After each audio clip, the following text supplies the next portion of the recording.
السلام علیکم جی، آج کی جو ویڈیو ہے اس کو آپ نے نا غور سے سننا ہے، سمجھنا ہے، ٹھیک ہے۔ میں آپ آج کو ایک ایسی چیز بتانے جا رہا ہوں، ایسی بات بتانے جا رہا ہوں، ایسا طریقہ کار بتانے جا رہا ہوں کہ آپ کو کسی مولوی، کسی پیر، کسی کے پاس جانے کی ضرورت نہیں پڑے گی۔ آپ جھوٹے قصے، کہانیاں، فضولیات سے نکل آئیں گے اور بڑی آسانی کے ساتھ اللہ کی جو اللہ کا صحیح رستہ ہے، جو صحیح طریقہ کار ہے، اس کے اوپر عمل پیرا ہو جائیں گے۔ بڑا آسان سا طریقہ کار ہے۔ ہمارے پیروں نے، مولویوں نے ہمیں الٹی سیدھی جھوٹی سچے واقعہ سنا کے ہمیں گمراہ کیا ہوا ہے، ٹھیک ہے نا۔ ایک چیز میں ہمیشہ کہتا ہوں کہ جس چیز کا ہم نے حساب نہیں نا دینا، ہمیں ان چیزوں میں، ان بحث میں پڑھنے کی ضرورت نہیں ہے، ٹھیک ہے نا۔ بے شمار ہمیں ہر جو ہے نا وہ نماز کے بعد یا خطبے میں یا جمعے والے دن یا کسی بھی جگہ پہ محفلیں کروائی جاتی ہیں یا درس کروائے جاتے ہیں، وہاں پہ بڑے واقعہ سنائے جاتے ہیں، جی وہاں پہ یہ ہوا، وہاں پہ یہ ہوا، وہاں پہ یہ۔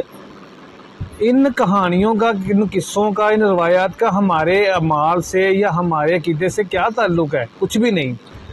بڑا آسان سا طریقہ ہے، 2-3 چیزیں آپ نے ٹھیک کرنی ہے تو انشاءاللہ کسی مولوی، کسی پیر کے پاس جانے کی ضرورت نہیں پڑے گی۔ کیا ٹھیک کرنا ہے آپ نے؟ پہلی چیز آ جاتی ہے عقیدہ۔ صرف اور صرف اپنے عقیدہ ٹھیک کرنا ہے اور اس کے بعد آپ کے اعمال جو ہیں وہ آٹومیٹکلی ٹھیک ہو جائیں گے۔ اس کا بھی آپ کو طریقہ بتاؤں گا کہ وہاں سے کیسے لینے ہیں۔ عقیدہ آپ نے کہاں سے لینا ہے؟ قرآن پاک سے، کیونکہ ہدایت کی کتاب صرف اور صرف یہ قرآن ہے۔ اس کے علاوہ ہدایت کی کتاب دنیا میں اور کوئی نہیں ہے، کوئی بھی نہیں ہے، چاہے وہ کسی پیر فقیر کی ہے، کسی محدث کی ہے، یہ ساری جو ہیں وہ لوگوں نے، انسانوں نے لکھی ہیں کتابیں، ٹھیک ہے نا۔ تو وہ ہدایت کی کتاب کبھی بھی نہیں ہو سکتی جو کسی انسان نے لکھی ہے۔ اس کے اوپر ہم نے عمل نہیں کرنا، کیونکہ ہم کلمہ محمدی پڑھتے ہیں، اطاعت محمد کی کرنی ہے، ہماری نسبت ان کے ساتھ ہے۔ تو محمد جو کتاب لے کے آئے ہیں وہ یہ والی ہے۔ اس کے علاوہ محمد کے اوپر کوئی کتاب نازل نہیں ہوئی ہے۔ اللہ نے بھی یہی ایک ہی کتاب نازل کی ہے، اس کے علاوہ اللہ نے کوئی کتاب نازل نہیں کی ہے۔ تو عقیدہ سارا آپ کو یہیں سے مل جائے گا، ٹھیک ہے۔ اب یہاں سے کیسے عقیدہ ملے گا آپ کو میں حوالے بتا دیتا ہوں۔ آپ کو تصدیق آپ نے کرنی ہے، لاجیکلی میں آپ کو حوالے عقیدہ بتا دیتا ہوں، عقیدہ کیا ٹھیک کرنا ہے آپ نے۔ سب سے پہلے ہمارا عقیدہ یہ ہونا چاہیے کہ ہمیں پیدا کرنے والی جو ذات ہے وہ اللہ ہے، ٹھیک ہے۔ اللہ کے علاوہ کوئی ایسی دنیا میں، کائنات میں کوئی ایسی ہستی نہیں ہے، کوئی ایسی طاقت نہیں جس نے کسی چیز کو پیدا کیا ہو، جاندار چیز کو، ٹھیک ہو گیا۔ اللہ جو ہے وہ حاضر بھی ہے اور ناظر بھی ہے، یہ سارے مانتے ہیں، سارے جانتے ہیں۔ لیکن مطلب کیا ہے؟ حاضر کا مطلب ہوتا ہے یہ 24 گھنٹے آپ کے سامنے حاضر، جس کے سامنے آپ باتیں کر سکتے ہیں، ٹھیک ہے نا۔ تو اللہ میرے سامنے تو نہیں بیٹھا ہوا نا، لیکن وہ حاضر ہے، وہ میری سن رہا ہے، میرے دلوں کا راز جانتا ہے، وہ میری پکارے سنتا ہے، میری شرک سے زیادہ قریب ہے۔ تو اس کا مطلب ہے وہ حاضر ہے 24 گھنٹے۔ ناظر کا مطلب ہوتا ہے کہ وہ ہمیں دیکھ رہا ہے، اس نے احاطہ کیا پوری دنیا کے اوپر، ٹھیک ہے۔ ہماری تمام حرکات کو وہ جانتا ہے، ہم کیا کر رہے ہیں، کہاں پہ کر رہے ہیں، کس طرح سے کر رہے ہیں، وہ ساری کچھ جانتا ہے۔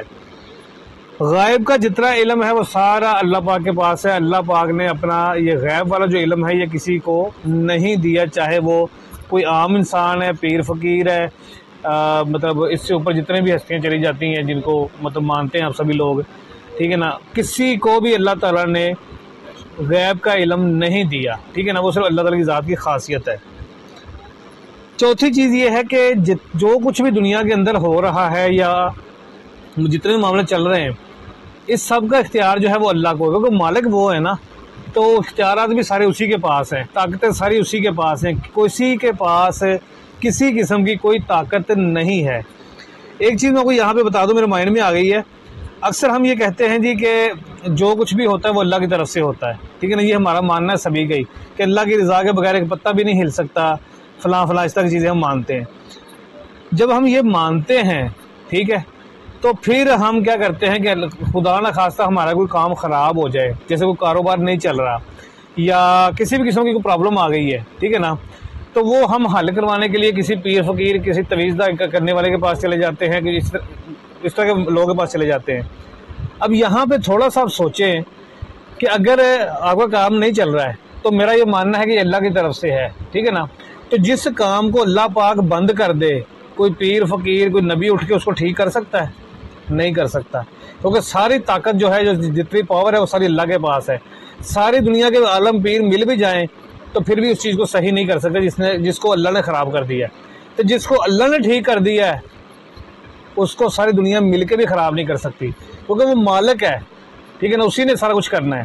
تو اس بات کے اوپر اپنے خاص طور پہ غور رکھنا ہے۔ اس کے بعد آ جاتے ہیں شرک۔ شرک کی وضاحت میں پہلے بھی کر چکا ہوں، دوبارہ سے کر دیتا ہوں کہ ہر وہ چیز جس کو آپ نے اللہ کی جو خاصیت ہے وہ خاصیت آپ کسی اور کے اندر ڈھونڈیں گے یا مانیں گے تو وہ شرک کے اندر آ جائیں گے۔ وہ آپ نے پھر اللہ کی کوالٹی جو ہے وہ آپ نے سمجھ لی کہ جو اللہ کر سکتا ہے وہ کوئی عام شخص یا پیر یا فقیر یا نبی کو کر سکتا ہے، تو آپ نے اللہ کی ذات میں اس کو شریک ٹھہرا دیا ہے، کیونکہ اللہ واحد ہے، نہ اس کا کوئی ہمسر ہے، نہ اس کا کوئی شریک ہے، نہ اس کا کوئی بیٹا ہے، نہ وہ کسی کا بیٹا ہے، نہ اس کی بیوی ہے، کچھ بھی نہیں ہے، ٹھیک ہے۔ تو اللہ کا شریک نہیں بنانا کسی کو۔ پانچویں چیز یہ آ جاتی ہے بدعت۔ بدعت یہ ہے کہ جو کام نبی علیہ السلام نے نہیں کیا وہ ہم نے نہیں کرنا، اگر ہم اس کو کریں گے تو وہ بدعت کے اندر آئے گا۔ بدعت کا مطلب یہ ہے کہ آپ نے دین میں اضافہ کر دیا۔ دین میں اضافے کا مطلب یہ ہے، جو میری نظر میں وہ یہ ہے کہ آپ نے نبی علیہ السلام کی ذات کے اوپر شک کیا ہے، نعوذ باللہ، کیونکہ نبی علیہ السلام نے اپنے آخری خطبے میں کہا تھا کہ میں نے اپنا اللہ کا بھیجا ہوا دین جو ہے تم پر مکمل کر دیا ہے، جو میرے اوپر ذمہ داری تھی میں نے پوری کر دی ہے، ٹھیک ہے۔ صحابہ کو بھی گواہ بنایا، اللہ کو بھی گواہ بنایا کہ میں جو ذمہ داری مجھے دی گئی تھی وہ میں نے پوری کر دی ہے۔ اگر آپ کوئی نئی چیز اس کے اندر ایجاد کر رہے ہیں کہ جو پہلے نبی علیہ السلام نے نہیں کی ہے، تو اس کا مطلب یہ ہے کہ آپ نبی سے اپنے آپ کو بڑا سمجھ رہے ہیں کہ نبی علیہ السلام کو یہ پتہ نہیں تھا کہ یہ کرنا ہے، تو آپ نے کر دیا، آپ نبی علیہ السلام سے بڑے ہیں، نعوذ باللہ، ٹھیک ہے نا۔ تو یہ گستاخی بھی ہے اور بدعت کے اندر بھی آتا ہے۔ بدعت تو ہے ہی، لیکن یہ میرے حساب سے گستاخی کے اندر آتا ہے، آپ نبی علیہ السلام سے بڑھ کے کچھ کر رہے ہیں۔ اچھا جی، یہ چیزیں ہو گئی۔ اب آ جاتا ہے نبی علیہ السلام کے اوپر، جو ہمارا مین جس کے اوپر ہمارا عقیدہ ٹھہرا ہوتا ہے۔ نبی علیہ السلام کی ذات جو ہے اس کے اوپر بڑی بحث بھی ہوتی ہے، لوگوں کا ماننا بھی جو ہے نا وہ مطلب الٹے طریقے سے مانتے ہیں۔ کچھ لوگ یہ کہتے ہیں جی نبی علیہ السلام جو ہے نور کے ہیں، وہ بشر نہیں تھے۔ کچھ کہتے ہیں جی بشر بھی تھے، نور بھی تھے، دونوں چیزیں مانتے ہیں۔ کچھ کہتے ہیں جی کہ آہد میں اور احمد میں صرف آہد میں اور محمد میں صرف جو ہے نا وہ میم کا فرق ہے، محمد ہی آہد ہے، یعنی کہ محمد ہی اللہ ہے، وہ نیچے زمین پہ آیا اور آگے اس نے تبلیغ کر کے تو واپس اوپر چلا گیا۔ یہی عقیدہ کچھ کرسچنوں کا بھی ہے، وہ بھی یہی مانتے ہیں۔ مسیح ہے وہ بیسیکلی خدا ہی ہے، وہ خود ہی نیچے آیا، آگے اس نے یہاں پہ دنیا میں منادی کی، منادی کرنے کے بعد تو وہ اپنے عرش پہ جا کے مستفید ہو گئے، وہاں بیٹھ کے جا کے۔ اصل عقیدہ جو ہے وہ یہ ہے، جب آپ کلمہ شہادت پڑھتے ہیں نا تو وہاں پہ لکھا ہوا ہے کہ میں گواہی دیتا ہوں اللہ کے سوا کوئی معبود نہیں، کوئی عبادت کے لائق نہیں، اور محمد صلی اللہ علیہ وآلہ وسلم اللہ کے بندے اور رسول ہیں۔ کیا لکھا ہوا؟ بندے اور رسول ہیں۔ سورہ انعام کی 59 نمبر کے اندر آ جائیں آپ، تو وہاں پہ 50 یا 59 میں آپ کو حوالہ لکھوایا، تو یہ دو آیتیں میرے حوالہ سے سکپ ہو گیا۔ میں تم سے یہ نہیں کہتا کہ میرے پاس اللہ کے خزانے ہیں، نہ میں تم سے یہ کہتا ہوں کہ میں نوری ہوں، میں تو صرف اس وحی پر چلتا ہوں جو وحی کی صورت میں مجھ پر آتی ہے، ٹھیک ہے نا۔ سورہ کاف کی آخری آیت ہے قل انما انا بشر مثلکم یوحی الیہ، اے نبی کہہ دیجئے میں تم میں سے تمہاری ہی طرح کا بشر ہوں، فرق صرف یہ ہے مجھ پر وحی آتی ہے، تم پر وحی نہیں آتی۔ نبی علیہ السلام جو تھے وہ بشر تھے، انسان تھے، ماں کے پیٹ سے پیدا ہوئے، باپ کے نطفے سے پیدا ہوئے، بچے تھے تو عام بچوں کی طرح کھیلتے تھے۔ جب ان کو نبی بنایا گیا، ان کو بشارت سنائی گئی، تو اس وقت پھر ان کا جو بھی معاملہ تھے وہ سارے چینج ہو گئے۔ دنیا کے اندر جو عام انسان کرتا ہے وہ سارا کچھ انہوں نے کیا، شادیاں انہوں نے کی، بیویاں انہوں نے رکھیاں، بچے انہوں نے پیدا کیے، جنگیں انہوں نے لڑیں، ٹھیک ہے، خون نکلا، مطلب دان مبارک شہید ہوئے، بڑے بڑے کچھ معاملات ہوئے ہیں۔ تو سارے یہ معاملات جو ہیں یہ انسانوں والے ہیں، ٹھیک ہے، بشروں والے ہیں، تو یہ سارے معاملات کیے۔ یہ بات جو ہے وہ جو آپ کہتے ہیں یا جو کچھ لوگ کہتے ہیں کہ نبی علیہ السلام جو تھے وہ نور ہیں یا کچھ اس طرح کا معاملہ، یہ تو کفار مکہ جو تھے اس وقت کے جو لوگ تھے وہ بھی کہتے تھے کہ یہ کیسا نبی ہے، انسانوں جیسا، ہمارے جیسا ہے، مطلب اسی طرح بازاروں میں اسی طرح چلتا پھرتا ہے، بیویاں رکھی ہیں، سارے معاملات کرتا ہے۔ کوئی نبی اللہ نے بھیجنا تھا تو وہ آسمان سے بھیجتا، کوئی انوکھی چیز بھیجتا تو پھر ہم اس کو مانتے۔ تو یہ باتیں تو وہ بھی کرتے تھے۔ تو نبی علیہ السلام کی جو ذات ہے وہ بشر ہے، اور اس کے بعد آ جاتے ہیں جی نبی علیہ السلام کو بھی باقاعدہ موت آئی ہے جس طرح سے عام انسانوں کو موت آتی ہے، ٹھیک ہے نا، کیونکہ اللہ پاک نے قرآن میں فرمایا کل نفس ذائقۃ الموت، جتنے بھی جاندار آئے ہیں اس دنیا میں یا آئیں گے وہ سبھی کو موت آنی ہے۔ یہاں پر یہ نہیں لکھا گیا کہ نبی علیہ السلام کو چھوڑ کے بقایا سبھی کو موت آئے گی یا فلاں کو چھوڑ کے موت ہے، سبھی کو موت آنی ہے، ٹھیک ہے۔ اور موت کا مطلب یہ ہے کہ اللہ نے ایک سسٹم بنایا ہوا قیامت والا، ٹھیک ہے۔ تو اب جب یہاں پہ مریں گے تو آپ کو وہاں پہ قیامت میں زندہ کیا جائے گا اور وہاں پہ سارے معاملات ہوں گے۔ کچھ لوگ یہ کہتے ہیں جی جب نبی علیہ السلام کو لے جایا جا رہا تھا دفنانے کے لیے تو وہ صحابہ سے جو ہے نا باتیں کر رہے تھے، نعوذ باللہ۔ اگر آپ یہ بات مان لیں تو آپ نے سیدھا سیدھا بہتان لگا دیا نبی علیہ السلام کے اوپر کہ جو صحابہ نبی علیہ السلام کے اوپر اپنی جانیں وارتے تھے، ٹھیک ہے نا، وہ ان صحابہ نے نبی علیہ السلام کو زندہ نبی کو جو نا قبر میں ڈال دیا، دفنا دیا، ٹھیک ہے نا، یہ تو بہتان لگا رہے ہیں سیدھا سیدھا۔ اچھا آگے آ جاتے ہیں جی، کچھ لوگ ایک روایت کے اندر آتا ہے جی کہ درود شریف کا کوئی معاملہ ہے کہ درود اگر آپ پڑھتے ہیں تو فرشتے مجھ تک پہنچاتے ہیں، اگر جمعہ والے دن پڑھتے ہیں عصر کے بعد تو وہ میں خود سنتا ہوں، کچھ اس طرح کے معاملات ہیں۔ میں یہ پہلے بھی بتا چکا ہوں کہ جو انسان مر چکا ہے نا، وہ اس کی سننے کی دیکھنے کی رمش جو ہے نا وہ ختم ہو گئی ہے، ٹھیک ہے نا، وہ اس کا معاملہ سارا ختم ہو گیا، وہ سارا کچھ عالم برزخ میں چلا گیا ہے۔ نہ نبی علیہ السلام کے پاس کوئی درود پیش کیا جاتا ہے اور نہ ہی نبی علیہ السلام خود سنتے ہیں۔ اب اس کی میں لاجیکلی آپ کو بتا دیتا ہوں۔ درود بیسیکلی ہے دعا۔ دعا کیا ہے؟ عبادت ہے۔ عبادت کس کی ہے؟ خدا کی، اللہ تعالیٰ کی۔ تو نبی علیہ السلام کو پیش کرنے کا کیا مطلب ہے؟ مطلب ہی نہیں نا بنتا۔ دیکھیں میں کسی کے لیے دعا کروں کہ السلام علیکم، تم پر سلامتی ہو، میں بیسیکلی اس کو نہیں کہہ رہا ہوں، میں یہ دعا کر رہا ہوں اللہ تعالیٰ سے کہ اے اللہ اس بندے کے اوپر سلامتی بھیج۔ اگر ہم درود پڑھ رہے ہیں تو درود میں بھی ہم یہی کہتے ہیں کہ اللہم صلی علی، اے اللہ، ٹھیک ہے، اپنی رحمتیں، اپنی برکتیں، اپنے فضل جو ہے وہ نبی پہ، آل نبی پہ، آل اولاد پہ جو ہے نا وہ نازل فرما۔ یہ درود ہم جو ہے نا وہ اللہ سے دعا کر رہے ہیں۔ تو نبی علیہ السلام کو پیش کرنا یا کرنے کا کنسیپٹ جو ہے نا یہ ٹوٹلی غلط ہوگا، ان کے تعلق کوئی نہیں بنتا۔ اچھا اب آ جاتے ہیں جی اگلی چیز کے اوپر کہ آپ نے کسی کو زندگی میں کافر نہیں کہنا ہے، چاہے کوئی بھی فرقہ ہو، کچھ بھی ہو، کسی کو آپ کافر نہیں کہہ سکتے، کہ وہ کافر جس کو بھی کہا ہے وہ اللہ پاک کی ذات نے کہا ہے، ٹھیک ہے، کسی کو اجازت نہیں ہے کہ آپ کسی کو کافر کہیں یا کچھ اس طرح کا معاملہ کریں۔ چوتھی چیز یہ ہے کہ جو مولوی آپ کے اوپر پابندیاں لگاتے ہیں کہ آپ نے فلاں کے اوپر نماز پڑھنی ہے، فلاں کے پیچھے نماز پڑھنی، فلاں کے پیچھے نماز نہیں ہوتی، تو یہ ٹوٹلی غلط ہے، یہ فرقہ پرستی اور انتشار کے اندر آتا ہے۔ اللہ تعالیٰ نے فرمایا ورکعوا مع الراکعین، رکوع کرنے والوں کے ساتھ جا کے رکوع کرو۔ جہاں پر نماز پڑھی جا رہی ہے وہاں پہ آپ جا کے نماز پڑھ سکتے ہیں، ٹھیک ہے۔ کسی کے پیچھے نماز پڑھنے کا مطلب یہ نہیں کہ آپ نے اس کی نماز پڑھی ہے یا آپ کی نماز صحیح نہیں۔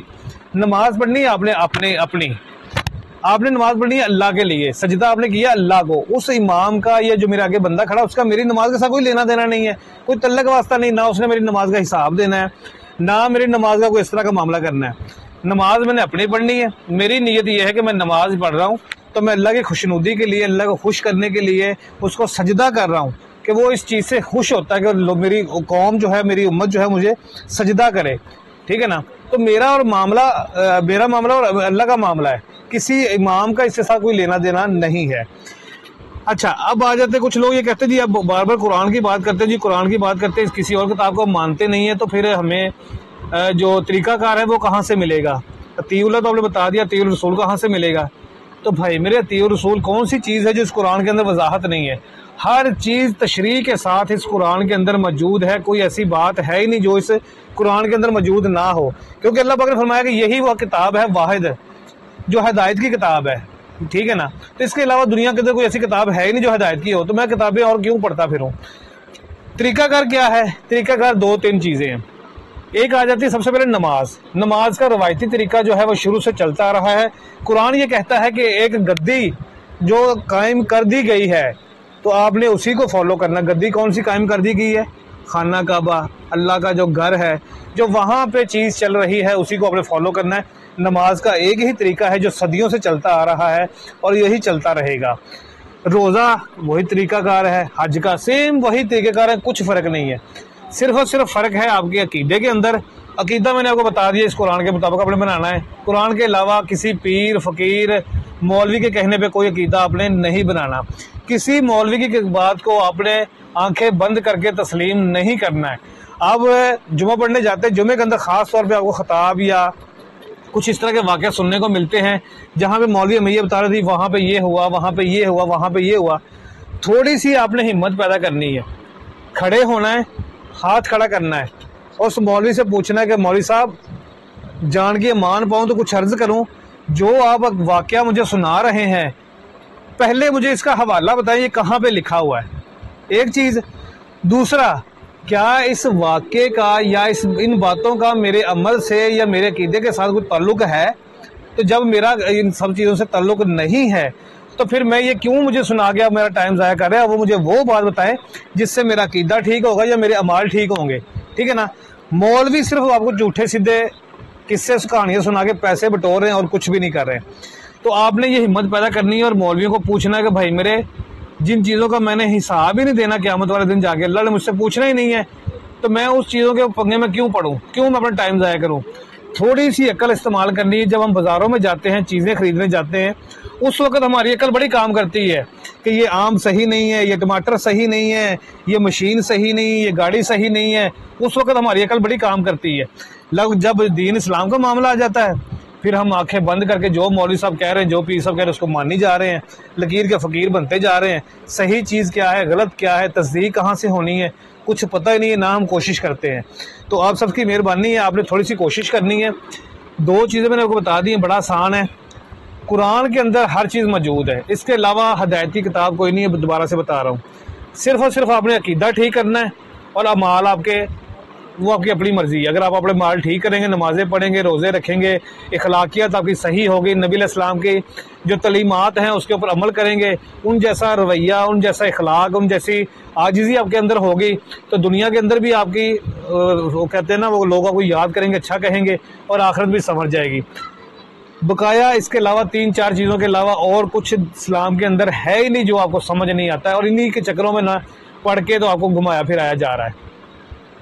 اور لاسٹ میں جاتے جاتے آپ سب سے گزارش ہے کہ اگر آپ کو میری باتوں کی سمجھ آئی ہے, اگر آپ کو لگتا ہے کہ یہ باتیں صحیح ہیں اور ہمیں اس طرح سے کرنا چاہیے, تو اس ویڈیو کو اپنے دوستوں کے ساتھ, رشتہ داروں کے ساتھ لازمی شیئر کریں.